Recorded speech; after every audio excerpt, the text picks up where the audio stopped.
আরে আমি শুন না ভাই, আটকা থাকলে না। Gas cylinder, LPG gas cylinder leakage হয়ে জুই লাগে আর ওই তত থেকে আমি জুই কিনে আসি সম্পূর্ণভাবে ভয়ানক আছেন নাকি? হয় প্রথমত সিলিন্ডারটো যদি বাহিৰত ওলাই ৰাখিছিল পাব্লিকে, ভিতৰত থাকিলে অলপ ভয়ংকৰ বুলিয়ে ক'ব লাগিব।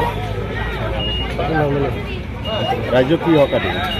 আচলতে আমি ৰাইজক এটা মানে এৱাৰনেছৰ জৰিয়তে আমি ৰাইজক বুজাই আছোঁ, চিলিণ্ডাৰত জুই লাগিলে আমি প্ৰথম নিজে কণ্ট্ৰল কৰিব চেষ্টা কৰিব লাগে, ৰেগুলেটৰ ছুইচটো বন্ধ কৰি দিব লাগে।